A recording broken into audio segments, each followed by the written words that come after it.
Pemirsa, kecelakaan kereta api dengan truk syarat muatan pakan ternak terjadi di Kabupaten Probolinggo. Kerasnya tabrakan mengakibatkan truk ringsek dan lokomotif kereta api mengalami gangguan. Kecelakaan bro. Menjalit bro. Kecelakaan antara kereta api Pandalungan dengan truk terjadi di jalur perlintasan langsung kilometer 69600 atau tepatnya di Dusun Jarit, Desa Tongas, Kabupaten Probolinggo. Akibat kecelakaan ini 3 orang yaitu supir truk, masinis serta kru mengalami luka-luka dan dibawa ke puskesmas untuk mendapat perawatan medis. Kerasnya tabrakan menyebabkan truk ringsek, sementara lokomotif kereta api Pandalungan mengalami gangguan sehingga tidak bisa meneruskan perjalanan. 4 jadwal pemberangkatan kereta api pun mengalami gangguan. Kecelakaan terjadi saat truk pengangkut pakan ternak melintas. Di saat yang sama, melintas kereta api Pandalungan relasi Gambir Jember. Kenapa nih Pak? Sepakan ternak ayam sentrat. Ada korban mungkin Pak? Enggak ada Pak, selamat. Selamat semua ya. Mungkin luka atau gimana? Ya luka-luka ringan itu Pak. Atas kejadian tersebut, lokomotif KA Pandalungan mengalami kerusakan dan tidak bisa melanjutkan secara. Pasca kecelakaan, PT KAI Daob 9 Jember segera mengevakuasi lokomotif dan bangkai truk dan menormalkan arus kereta api. Dari Probolinggo, Jawa Timur, Hana Purwadi, iNews melaporkan. 2 anggota polisi yang menjadi korban tewas dalam kecelakaan lalu lintas di Jalan Tol Batang, Jawa Tengah dimakamkan oleh pihak keluarga. 2 polisi tewas saat mobil yang ditumpanginya bersama Kapolres Boyolali mengalami kecelakaan. Saat ini kondisi Kapolres yang mengalami luka di kepala masih dirawat di rumah sakit.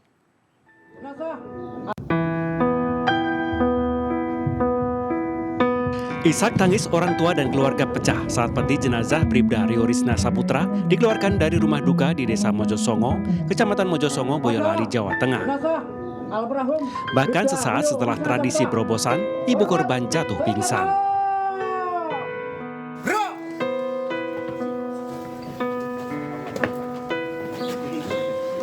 Setelah ibu almarhum dibawa ke dalam rumah, seluruh anggota Polres Boyolali yang hadir memberikan penghormatan terakhir sebelum peti jenazah dimasukkan ke mobil ambulan untuk dibawa ke tempat pemakaman umum desa setempat.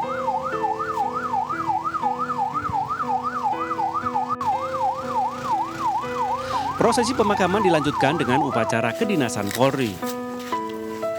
Bribda Rio Risna merupakan ajudan Kapolres Boyolali yang meninggal akibat mobil yang ditumpangi mengalami kecelakaan di Jalan Tol Pemalang, Jawa Tengah. Saat itu ia bertugas mendampingi Kapolres Boyolali AKBP Muhammad Yoga. Selain Bribda Rio Risna, Bribda Fabrilian Dian Antono yang merupakan sopir dari Kapolres Boyolali juga tewas dan dimakamkan di Desa Sembungan, Kecamatan Nogosari, Boyolali. Sebelumnya kecelakaan di KM 346 ruas tol Pemalang Batang di Kabupaten Batang, Jawa Tengah terjadi saat truk tronton bermuatan 20 batang tiang listrik menyalip kendaraan lainnya. Saat akan masuk ke lajur kiri usai menyalip, tiba-tiba mobil yang ditumpangi Kapolres Boyolali menabrak bagian belakang truk. Pemakaman semuanya hari ini dilaksanakan untuk 1 anggota di wilayah Mojosongo dan 1 anggota di wilayah Kecamatan Nogosari. Dan alhamdulillah yang di Mojosongo sudah selesai. Saat ini sopir truk masih diamankan di Mapolres Boyolali, sementara Kapolres yang mengalami luka serius di bagian kepala masih dirawat di Rumah Sakit Tlogorejo, Semarang. Dari Boyolali, Jawa Tengah, Tata Rahmanta, iNews melaporkan. Pemirsa, membuat hiasan bunga dari galon bekas menjadi salah satu cara untuk mengolah sampah di rumah menjadi karya seni bernilai tinggi. Selain cocok untuk menjadi hiasan ruangan, ternyata galon bekas air ini juga laku dijual.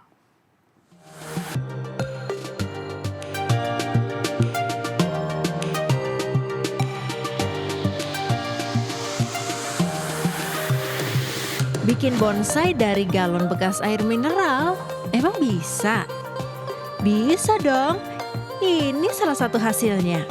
Berkat sentuhan tangan kreatif Safiuddin, pria asal Kademangan, Probolinggo, nyatanya galon-galon yang biasanya dibuang sayang berhasil disulap menjadi aneka hiasan bunga yang cantik dan eksotik.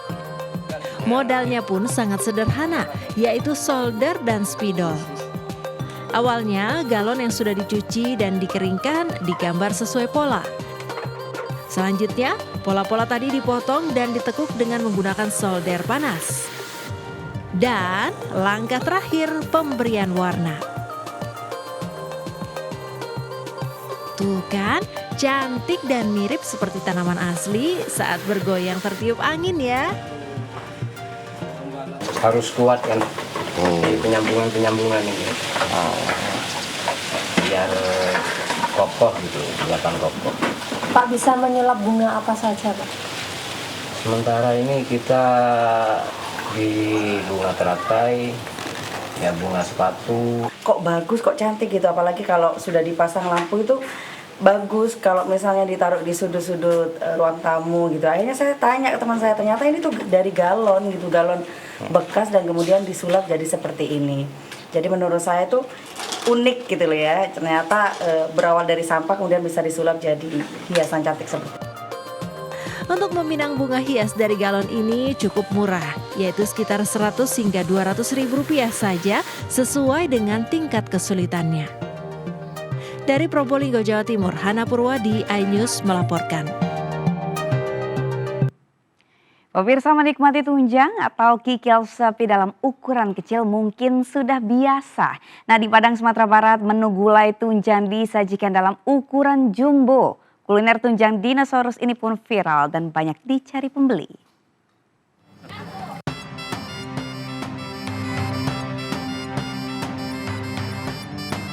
Wah, besar banget ya pemirsa. Makan ini sih pasti gak habis sendirian. Nah, ini adalah tunjang atau kikil dinosaurus yang tengah viral di Kota Padang, Sumatera Barat. Kuliner ini menjadi menu yang paling dicari oleh pembeli saat berkunjung ke rumah makan yang berlokasi di daerah Gurun Lawe, Kecamatan Nanggalo, Kota Padang.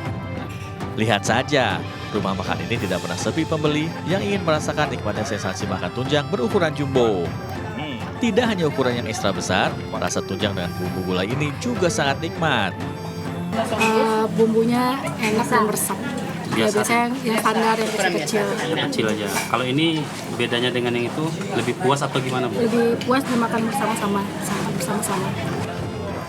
Harga satu porsi tunjang dinosaurus yang bisa disantap ramai-ramai oleh sekitar 10 orang ini dibanderol 80 hingga 120 ribu rupiah. Dalam sehari, tunjang dinosaurus ini bisa ludes disantap hingga 100 porsi oleh pengunjung yang datang. Istimewanya tunjang itu direbus lebih dari 7 jam. Betul-betul dibumbui rempah sama yang ahlinya 37 tahun di belakang. Nah, jika Anda tengah berkunjung ke Kota Padang, tak ada salahnya untuk mampir di rumah makan ini dan mencicipi kuliner tunjang dinosaurus. Dari Padang, Sumatera Barat, Budi Sunandar, iNews melaporkan. Pemirsa, jika Anda gemar berwisata alam, air terjun Amajapo di Desa Sandang Pangan, Kabupaten Buton Selatan, Sulawesi Tenggara bisa masuk dalam destinasi Anda. Air terjun setinggi 15 meter ini berada di tengah hutan yang menawarkan keindahan alam yang masih alami dan asri.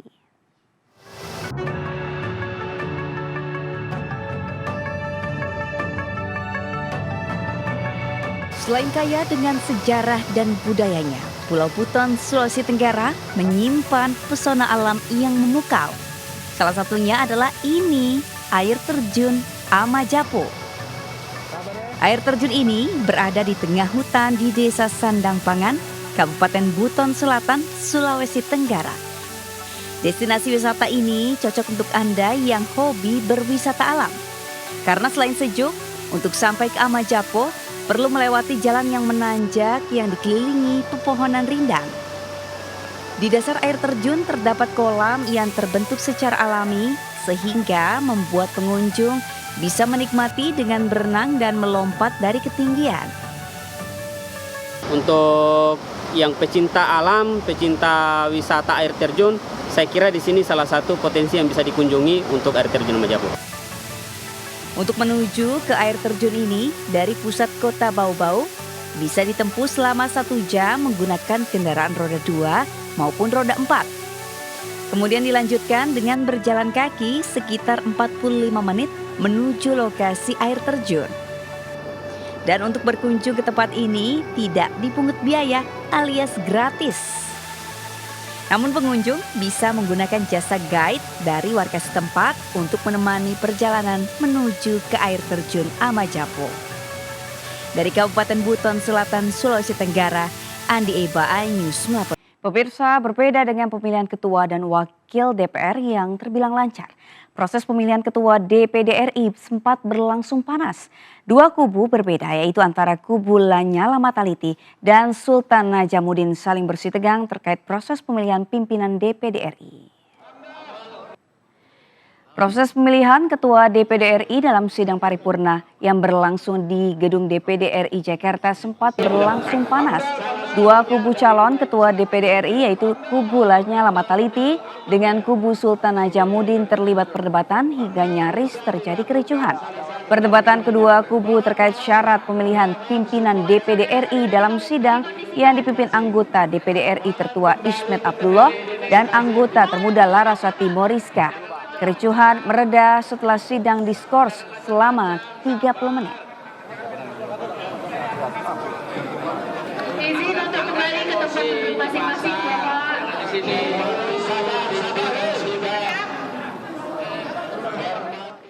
Sebanyak 580 anggota DPR RI periode 2024-2029 resmi dilantik pada Selasa 1 Oktober 2024. Dari jumlah tersebut sebanyak 23 anggota DPR berasal dari kalangan artis. Artis-artis ini siap memulai tugas mereka sebagai wakil rakyat. Siapa sajakah artis-artis tersebut? Berikut liputannya.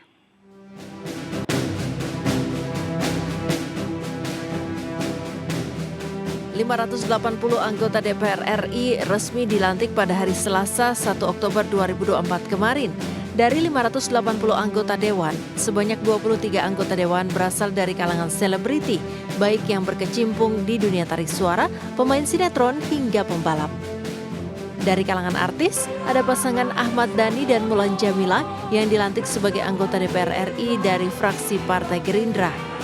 Ahmad Dhani berhasil lolos dari Dapil Jawa Timur 1, sedangkan Mulan Jamila berhasil lolos dari Dapil Jawa Barat 11.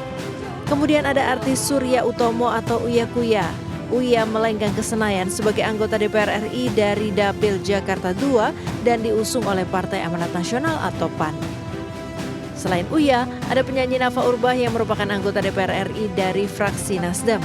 Nafa lolos ke Senayan dari Dapil Jawa Tengah 6. Ada juga Arzetti Bilbina yang kembali terpilih menjadi anggota DPR RI dari Partai Kebangkitan Bangsa.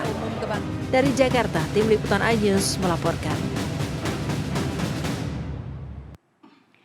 Pimpinan DPR periode 2024-2029 telah resmi dilantik. Penetapan pimpinan DPR dilakukan dalam rapat paripurna kedua masa sidang 2024-2029. Lalu siapa sajakah pimpinan DPR periode 2024-2029? Selengkapnya dalam infografis berikut ini pemirsa. Berdasarkan pada pasal 427D ayat 1 Undang-Undang Nomor 2 Tahun 2018 tentang perubahan kedua atas Undang-Undang Nomor 17 Tahun 2014 tentang MD3 berbunyi, Ketua DPR ialah anggota DPR yang berasal dari partai politik yang memperoleh kursi terbanyak pertama di DPR. Selanjutnya pemirsa, dari sejumlah partai politik yang lolos kursi DPR, PDIP memperoleh kursi atau suara terbanyak dengan 18,97%. Diikuti Golkar dengan 17,59%. Kemudian ada Gerindra, Nasdem, PKB, PKS, dan PAN. Dan yang terakhir adalah Demokrat dengan 7,59%.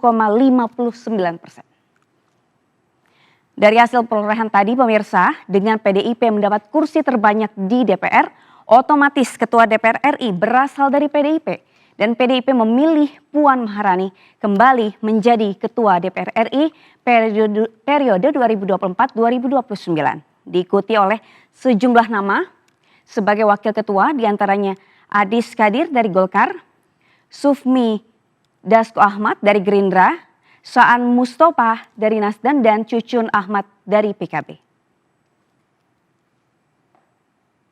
Demikian infografis kali ini pemirsa, kita beralih ke informasi selanjutnya.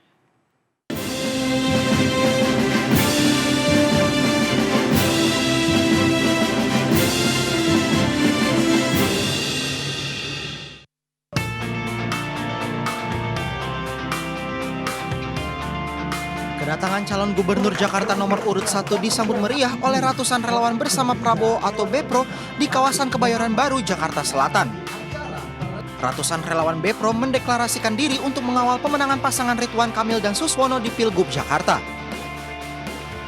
Dengan pengalamannya sebagai mantan gubernur Jawa Barat dan Menteri Pertanian, pasangan Ridho merupakan paket lengkap yang mampu membawa Jakarta lebih baik lagi. Dari 3 pasangan calon yang ada, pasangan RK dan Suswono itu menurut kami paket lengkap.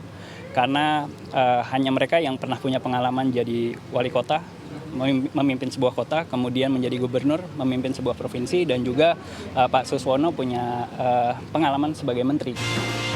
Sementara itu dalam acara diskusi bertajuk Kah Forward di Cukur Endi di Senayan, Jakarta Pusat, Ridwan Kamil diminta untuk memberikan penilaiannya terhadap kinerja 2 gubernur Jakarta sebelumnya, yakni Anies Baswedan dan Basuki Cahayapurnama alias Ahok. Pak Anies legasinya dalam pandangan saya adalah mengintegrasikan kebutuhan warga Jakarta di bidang transportasi. Pak Ahok kita terkenal, ada responsif government yang istilahnya itu juga sama. Jadi dua-duanya insya Allah nanti kita follow up, kita hadirkan. Hal-hal baru pasti ada di zaman 5 tahun ke depan. Meski demikian, mantan gubernur Jawa Barat ini mengaku cukup kesulitan untuk menentukan yang terbaik antara Ahok atau Anies. Menurutnya, penilaian yang objektif itu harus berdasarkan data survei kepuasan publik. Dari Jakarta, Faisal Rinaldi, Aris Setiawan, iNews melaporkan. Calon Wakil Gubernur Jakarta nomor urut 3 Rano Karno mengaku telah siap menghadapi debat perdana Pilgub Jakarta pada 6 Oktober mendatang. Bahkan ia mengungkapkan keberatannya soal singkatnya waktu pemaparan dan tanya jawab saat debat berlangsung. Wakil Gubernur nomor urut 3 Rano Karno atau yang kerap disapa Bang Dul mengaku sudah mempersiapkan materi untuk debat pertamanya. Selain itu, KPUD Jakarta juga sudah memberikan arahan terkait sesi debat yang akan dilaksanakan oleh Cagup dan Cawagup. Namun Rano dengan berkelakar tak mau membocorkan apa saja tema yang akan dibahas saat debat nanti. Ia hanya mengaku tak ada persiapan khusus lantaran program yang akan disampaikan saat debat sama dengan yang disampaikan di setiap kampanye.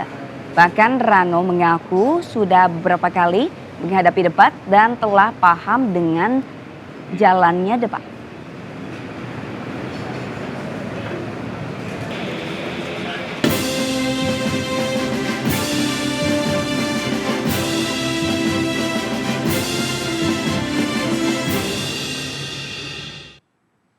Wakil Menteri Pariwisata dan Ekonomi Kreatif Angela Tanusudibio menghadiri sidang senat terbuka wisuda Politeknik Pariwisata NH 1 Bandung ke-61 di kampus Poltekpar NHI Bandung, Jawa Barat. Lulusan Poltekpar ini nantinya diharapkan dapat berkontribusi dalam keberlangsungan sektor pariwisata dan ekonomi kreatif di Indonesia.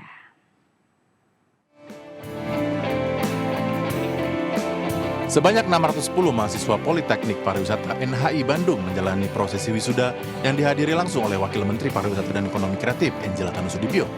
Di hadapan ratusan wisudawan, Omen Parekraf meminta para lulusan Poltekpar bisa ikut mendukung perkembangan dan kemajuan sektor pariwisata dan ekonomi kreatif di Indonesia, serta memanfaatkan peluang sektor pariwisata yang menjadi salah satu penyumbang terbesar devisa negara. Kira NHI Bandung ini dari awal sudah menjadi salah satu pelopor ya kalau kita bicara edukasi di sektor pariwisata, dan ini kedepannya juga NHI Bandung terus berinovasi khususnya dari sisi pariwisata yang berkelanjutan. Jadi saya yakin ini lulusan dari NHI Bandung bisa berkontribusi dengan sangat signifikan terhadap perkembangan sektor pariwisata kita ke depannya. Pada kesempatan ini, Angela Tanusudibio yang juga Ketua Umum DPP Partai Perindo berpamitan sebagai Wakil Menteri Pariwisata dan Ekonomi Kreatif periode 2019-2024. Angela juga meminta kepada semua pihak agar terus semangat dalam membangun dan memajukan sektor pariwisata dan ekonomi kreatif di Indonesia. Dari Bandung, Jawa Barat, Maulana Rahman, iNews melaporkan.